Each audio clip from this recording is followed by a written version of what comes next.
that when it mattered the most, the Super Eagles of Nigeria couldn't soar. They couldn't even fly. And of course, this morning they are celebrating from Yamoussoukro to Baké to Abidjan.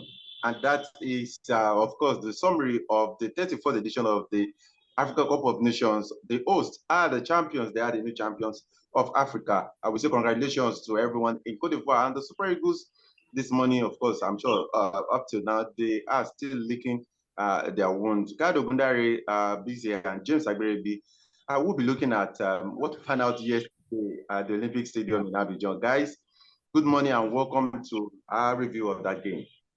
Thank you very much, Femi. It's a pleasure to be here. Yeah, thank you, Femi. It's a sad day for Nigerian football, but it is what it is. You just have to accept that we lost to a better team, and hopefully we'll come back stronger next time. Okay, of course, what we are expecting is for the NFF, they will say they will get back to the drawing board. It's still amazing that the board is not yet filled.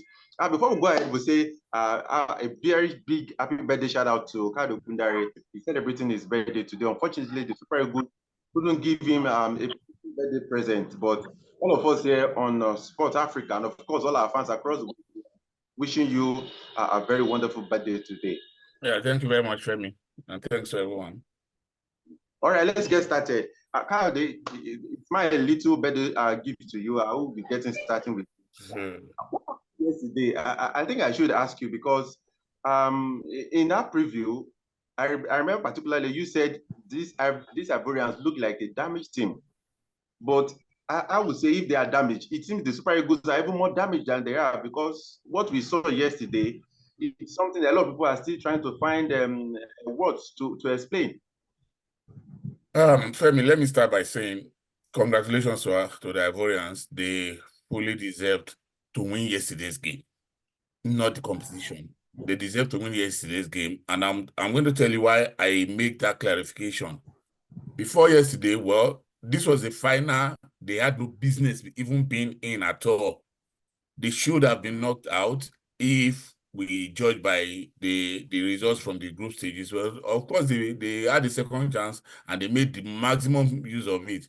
When it mattered most yesterday, we saw that they had a better game than the Nigerians, and they had 3 games. They had 6 games to figure out the Nigerians, because the Nigerians played largely unchanged formation from game 2 to yesterday's game. Apart from the first game, that they played a slightly different tactical formation from game 2, incidentally against the same Ivorians.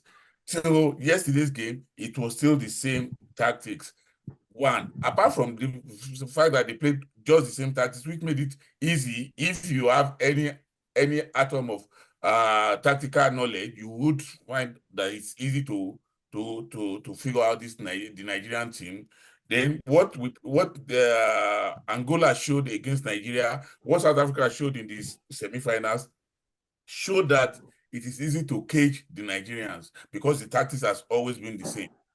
Secondly, it was just a matter of time before Nigeria will find out, because like I remember telling you this, out of the number of players, Nigeria had the chance to take 27. Eventually, they took 25 or thereabout. About 16 or thereabout started games for Nigeria.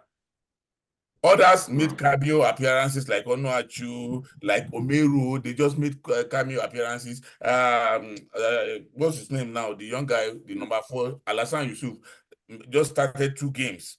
So all of this made it easy to understand that these players who have been overly used, like somebody like Semi Ajayi, played all 7 games, every minute of the 7 games.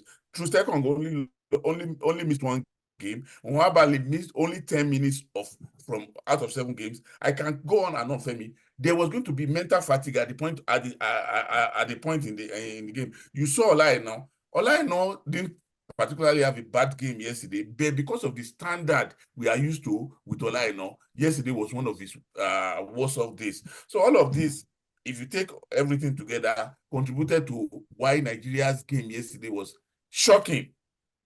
It was shocking because we're having one goal on target, thinking that you scored a first half goal, and you want to sit on it. When Pesero said all he wants is to score a goal and make sure you don't score him, we didn't know he was going to be serious about it. I felt that having scored that first goal, you would have gone back to seek for another goal, keep the Ivorians on the back foot, but he just sat down, considered the possession to them, and it made it easy for the Ivorians to keep coming until they got their goals. If they had needed to score two more, they would have gotten it yesterday for me. So for me, it was something that could have been avoided. It was not, although, like I said, it was a good competition all around. Okay. James, it seems you are the only one in Nigeria who understands Jose Pesero's kind of English. Would you help us ask him why he started Samuel Chukwueze ahead of Moses Simon in that game? Because this morning on Twitter, some Nigerians are actually saying that it is important that we ask him why he decided to start Samuel Chukwueze, who did nothing, made no impact for as long as he was on the pitch yesterday.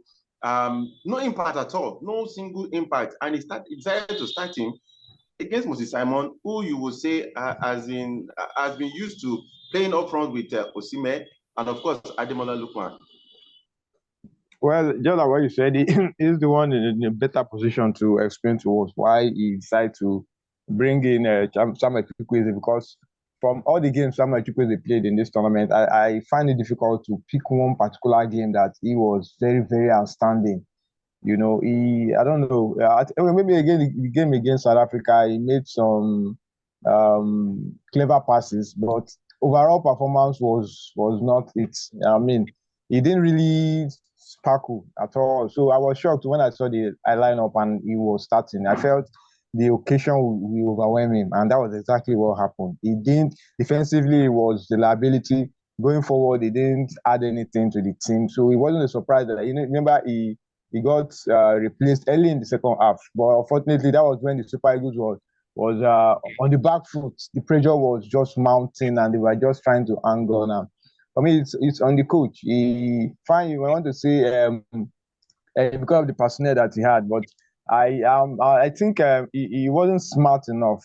I think in our preview of this game, I made mention of I was expecting him to come up with something different, because I had this fear that everyone would have studied him and know his pattern, and that was exactly what happened. I mean, you considered the midfield. Simon Adingra was there on the left. You had Kessie, you had Siri, good midfielder. So I expected him to tweak. I would have even loved a situation whereby you start with a twin strike force, maybe a 3-5-2. Maybe I would have even loved what is it called? Ian Acho to have started. Maybe put him behind Osimhen and maybe Murphy. Just tweak this thing. Let them hit them unawares. But he still came back with the same approach. And he just considered possession. The more you allow teams the more you consider possession, the more the attack will continue, because all they just need to get the ball and continue. You are not giving them anything to think about. It's not as if the Ivorians were more top class, or because you allow them. If you check out the game they played against Mali and they were also on the back foot in some moments in that game. The Senegalese were just careless. The Malians were even the worst. One man down and a goal up, and they just gave it away. So the Ivorian team is the team that if you allow them, they will keep coming at you. So that's what the Super Eagles did. They scored one, and they still went with that mentality of, let's just continue soaking up the pressure. They maybe later start bringing in players to kill them off. The same idea. Why not give them something to think about, especially from the first half? Let them know that you are here for business. Because if they see that it's not only Osimhen that will attack them, and Osimhen was knocked out. He was completely neutralized. The moment you went off, that was it. So for me, the coach, I'll say he has tried, but I mean, sometimes you just have to be smart when it comes to games like this. You don't give your opponent the opportunity to find you out. Because for me, that's why. So that they found the Super Eagles out, they got the opportunities and they took it. Even the guy that scored the winning goal, after the goal, they took him out. So job done. So that was this for me. Okay, Kyle, if we are blaming Pesero for his tactical ineptitude or tactical incompetence to some extent, I think some of the players will also take the blame, because we saw the first goal, we saw Alex Iwobi was trying to make a clearance, and the ball found its way back in the 18-yard area of the Super Eagles. They failed to deal with that. The corner kick led to the equalizer, and also Sanusi he was indecisive about staying in the post, marking the post area, and going out to charge against Franck. And of course, the second goal, we also saw it. He headed the ball down for no one else, for no one, and the Ivorians picked it up and got the second goal. So if sharing the blame, I think the players also deserve to share part of the blame. Femi, first and foremost, these players didn't pick themselves. Somebody picked them. If he didn't pick them, they wouldn't be in the team in the first place, let alone have the chance to make all of these mistakes that you are talking about. Even though I have to say that mistakes are all part of the game. That's one. Then the fact that this team is imbalanced, you see Pesero trying to play a system and forcing the player, Alex Iwobi, into that formation. It should be the other way around, actually. You should play a formation that speaks to the strength of your team, not a formation that you have to try to fit in your players into, because that's like holding the players' hands by tying their hands behind their backs and asking them to perform optimally. I think that was where the problem came from. There, like I said earlier, there were a lot of dead woods in the team. Players who didn't get somebody like you, Chidozie Awazi, played only 2 minutes of this competition. Ahmed Musa did not play. A lot of some of the players like that. Rafael Onyedika just played, I think, 20-something minutes. Bruno Emachi did not even get to play.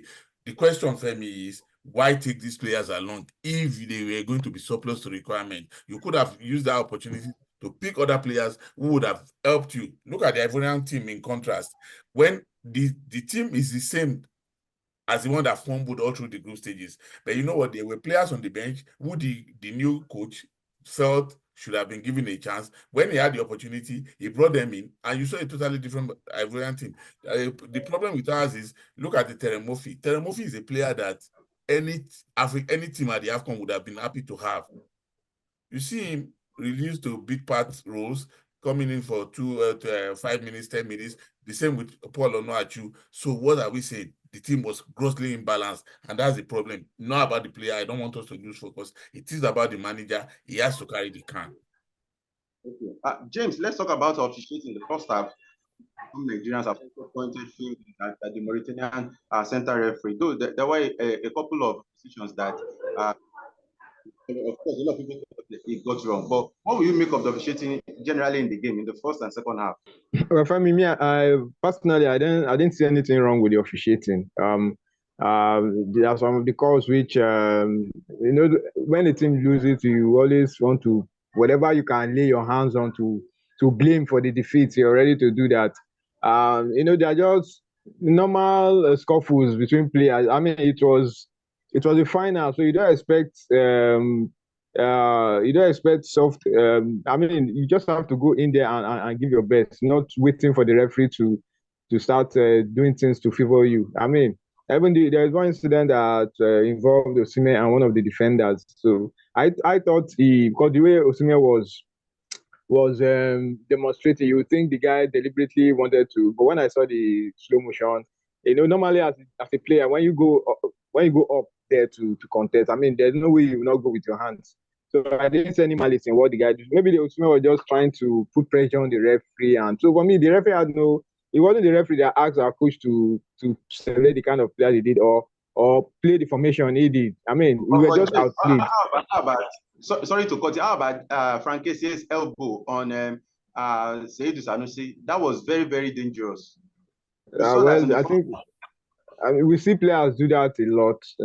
So the VAR was there, and they felt it wasn't enough to warrant any incident. So for me, I don't want to start putting blames on the officials and say the Super Eagles were just poor. We just accepted they were so poor. They just as if they reserved their worst performance for the biggest match in the tournament. So trying to now blame the referee and feel he didn't do justice to. I mean, it's like just trying to shield to shift blames. For me, it was a general overall very poor performance. We just at that. Okay, Kayode, no element of surprise in the final, of course, like you and James have said. It was easy to find Nigeria out, and South Africa did that. We survived that. Then against Ivory Coast, Nigeria were not that lucky. What do you think should be Jose Pesero's future now? Though they've said the target he was given was semi-finals. Certainly, he has surpassed that. But some Nigerians are saying it is time for him to go. Would you agree with that? I would say the same, and that's because although I must first and foremost I must admit he outperformed himself, he outperformed expectations at this AFCON because to be honest with you, when they were going to the AFCON, I didn't even give them a chance to go through beyond the group stages. I never in my wildest imagination think they will be in the final, just a few minutes away from winning the title. But the fact is, Jose Peseiro is a one-trick pony. He does the same thing over and over again. The tactics he employed against the Ivorians the first time we played them in the group stages was supposed to be for that game because of the peculiarity of that particular game. But because it worked fine in that game, he decided to stick with it. Of course, that tactics is a tournament tactics, Femi. You can't use it in the World Cup qualifiers, which is the league. It is a knockout tactics. It can work in the knockout like the AFCON. But when you go to the World Cup qualifiers, which is a league system, you are going to suffer a lot. So of course, I was already thinking that even if we had gotten away with it and won the AFCON, we should put it at the back of our mind that we're going to look for a better tactical formation that works, but that didn't happen. And in a way, it's a good thing that we did not win the AFCON, Femi, because if we had, everybody would think we have arrived. They will start praising Peseiro to high heavens. Now, a lot of people will sit down and think about it and think, you know what? I think this guy is still lacking in some critical areas, and probably they will find a way around it. If you ask me, if I had the powers, I will ask Peseiro to go. But the question now comes up with, who are you going to bring? One. Secondly, whoever you bring is going to start all over again. Knowing the NFF for who they are, how are you sure that they're going to get a better manager than Peseiro? How are you sure that they will not go to Afghanistan or wherever to go and bring a low-budget Pep Guardiola for us, and they will bring him and try to shove him down our throat? So that's why I feel the best thing is to by now Jose Peseiro is a devil we know now. We should just stick with him rather than go out for an angel we don't know. If we trust the NFF's judgment, I will ask him to send a report of this competition and leave tomorrow morning, Femi. But the fact is, we do not trust this NFF to do the right thing. James, like how they have said, you know, he will have wanted Peseiro to go, but comes in. So how do Nigeria find the balance now? You know, we've seen. I think I can say that Nigeria have seen all about Peseiro. Because since 2002, he's been in charge. We saw the friendlies, we saw the qualifiers. Now we saw the AFCON. Now, is there any new thing that anyone wants to say about Peseiro? I don't think so. So how do Nigeria now find the balance between sticking with Peseiro or letting him go and bringing in someone else? And like they will tell you, the NFF will tell you that they do not have the money to bring in a world-class coach for the Super Eagles. Well, for me, with what I think there's a kind of a chemistry between Peseiro and the players now. You know, because we never gave them a chance. I remember we only said what I predicted was the team will make it out of the group stage. Then from there, if they go more than that, it's going to be a miracle. You know, so for me, I think he should stay. But if you want him to go, you must bring in somebody that is better than him. You can't bring somebody that is in his own level or below him. That's for me. That's the only condition. If you don't want him anymore, we need somebody that will be better than him, that will harness, that will make use of this current squad, you know. So because you can't have this kind of team with the short attacking talent and you're kind of holding them back. But I cannot blame him because there were so many injuries and he had to make do with what he had, you know. So for me, because the World Cup qualifier is not too far away, because by the time you get in another new coach, you come with a new style, it's like you're starting all over again. That's why I will suggest that he still sticks around because, like I said, I think there's a bond between him and the players, you know. But like, if you want another coach, that coach must be better than him. Just like what Kayode said, the NFF that we know, that always come out to complain about being cash trapped and, you know, You understand? So that's just the where we are now. So the better you use the devil that you know than So for me, I want him to stay. But if you want another coach, that coach must be better than him by far. That will be able to harness these players and get the best out of them. Okay, Kyle, as a wrap up now, finally, the midfield we've seen in this competition that Nigeria needs a reform in the midfield, so to say. Alex Iwobi just didn't cut it at all throughout the competition. Now, what do you think the handlers should do? Femi, sorry to cut you. I think all through this competition, you and I have had a running battle about Iwobi's place in the team. I don't think Iwobi did extremely badly. I just think he played in a formation that he wasn't too comfortable in. Iwobi doesn't have the legs to carry him in what is expected of him. Physically, we know Iwobi doesn't have that ability. It doesn't mean he is not technically sound, but it's the physical expectation that it will be lax. So you have to, and that brings us we circle back to what I've said earlier about playing to the strength of your player. If when he comes back and you have all the other players present, they're going to have another formation that will suit him better, and he will be able to give his best. I will not throw Iwobi away.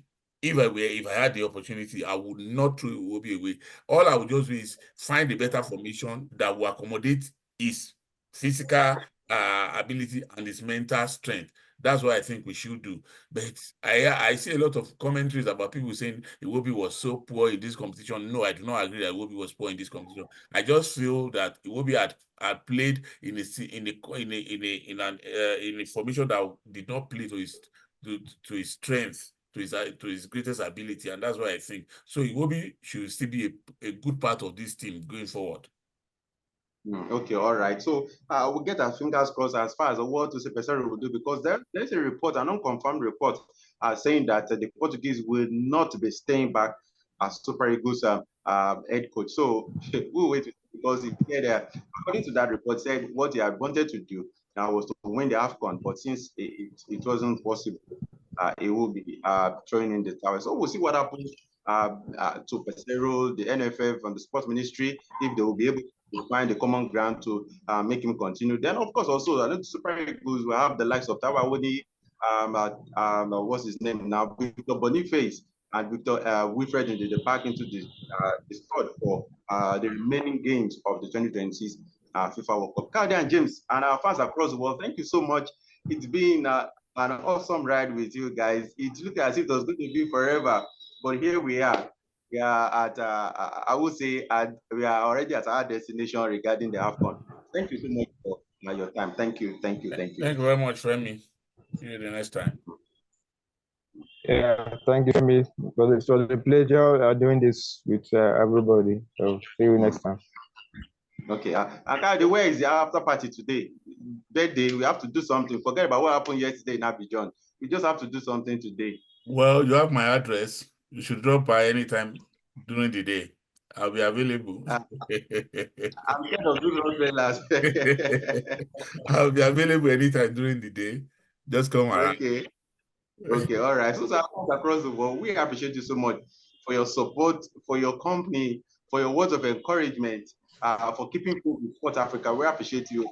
This is where the journey for the AFCON ends, but not on our regular programming on Sport Africa. Of course, keep it dialed here on Sport Africa. We'll be bringing you previews and games. Of course, even the aftermath of the 2023 Africa Cup of Nations in Cote d'Ivoire. We heard that I think Burkina Faso, the manager, has been fired. So we know that there's going to be a lot more. And regarding Jose Pesero, we know there's going to be more development for you to know. And of course, MS5, what happens to him after winning the championship for Cote d'Ivoire? Is he going to stay back as the coach, or for the Elephants? We need to know what is going to happen. So we're going to be bringing all of those to you. So that is where you need to please stay in touch. Don't forget, click on that notification button to get the alert whenever the video drops. And of course, please don't just watch our videos.